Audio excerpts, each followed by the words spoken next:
What is going on, guys? Welcome to your 10th Java game development tutorial, and in this tutorial we're going to be building a couple more methods necessary to play our animation.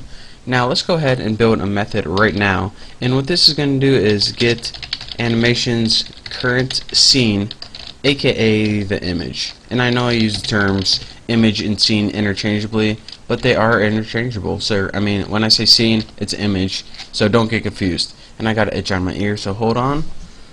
Oh yeah, right there. Oh, that felt amazing. Pretty gross, huh? And now let's go ahead and build this method. Public synchronized. It's going to return an image, and let's put get image, just like that. If you want to name it something different, go ahead, feel free. But now what do we want to do in here? Let's first of all put if scenes dot size equals 0, then what do we want to do? If there's nothing in our array list, then let's go ahead and return a null. Nice little check. And else, what do you want to do if you actually have something in your scenes? Well, if we actually have something in there, then let's go ahead. Whoa, easy caps lock. Return get scene, and remember, we're going to be building this method next, get scene. And what this get scene is going to do is take scene index dot pick, just like that. So now what do we have? Else return get scene index dot pick. What this is going to do is get your current scene, or the current picture that you're on, and it's going to return that picture of here. So I know that you don't know what this picture variable is, but we're going to be building a class for that. So it's kind of weird building stuff that you don't have built already, but let's clear that up for you right now. And now everything is going to start coming together in this method right here. So private one scene, because remember I told you I'm going to make an inner class right after this called one scene, and what this method is going to do is get the scene. What scene?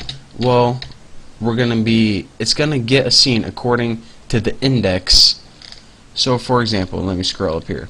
If there are 5 pictures in this array list right here, then the second image is going to be index 2, or actually 1, but that's irrelevant.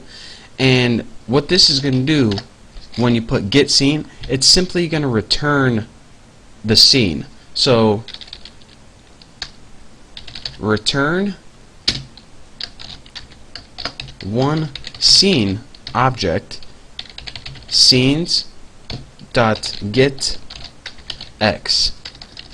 Where the heck did that stuff come from?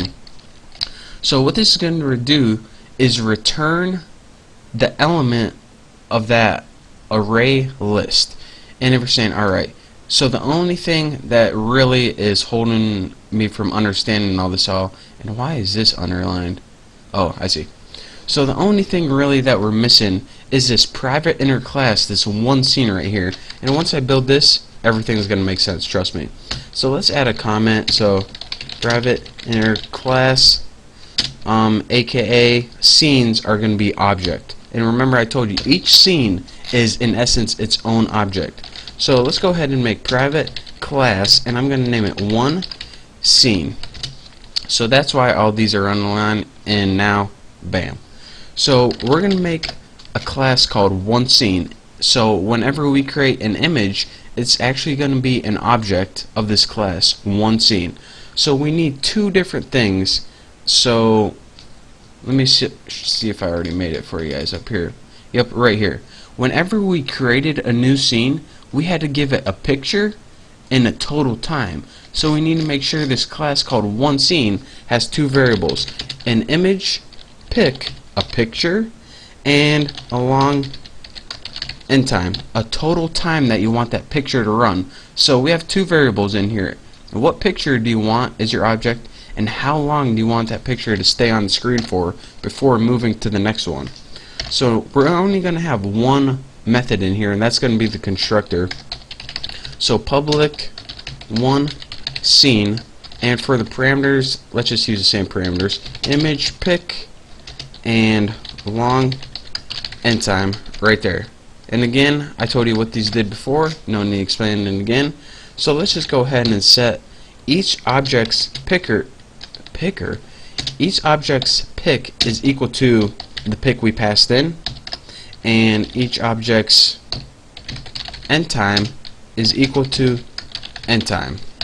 So bam, how easy is that? So in essence, let's see if we can walk you through this all, see what we're going to do. We're going to be, well, I'll walk you through this, guys, one last time. We made a new class called animation to pretty much handle our animations. The first thing it does is, of course, call it constructor, and it pretty much starts everything new, gives you a brand new animation. We now need a way to add scenes or images to our animation, so we made this method called add scene. What it does is take the total time and add it. Each picture is going to have a certain amount of time it needs to run for, and when you add up all those times, we get the total time that our animation should run.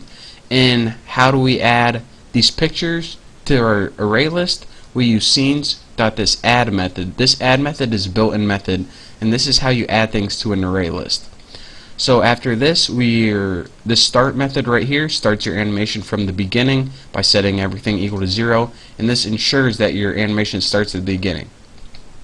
Now after this, here is how you change scenes. What you do is take the movie time is the sum of all the time that passed from the last update. So it's going to take how much time passed from the last update. Alright, add that to the movie time, and if your movie time is greater than that total time up here, then you want your animation to start over again. So now what this while does right here is, well, we built this get scene later, which I'll explain later.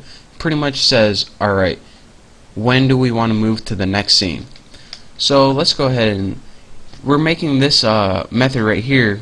If we ever need to get our images, again, get scene, and it pretty much gets the image based on the index. Get scene, this is pretty much all based on this private inner class. It gets the scene based on, or gets the picture based on what index you told it to in your array list. And this private inner class takes each image that you give it and gives it a variable called the pick, aka the image, and also the length of time you want it to run for, and it pretty much creates an object for each picture or scene you pass into it. And again, picture, scene, image are all the same thing. So this pretty much allows us to convert that picture to an object.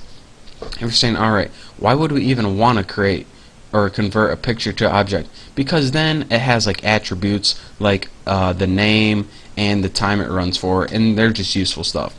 So that's it for this class. We are done with our animation class. In our next tutorial, we're going to be building this Bucky class right here. So it's going to be awesome. Thank you guys for watching. That's all I got for this tutorial.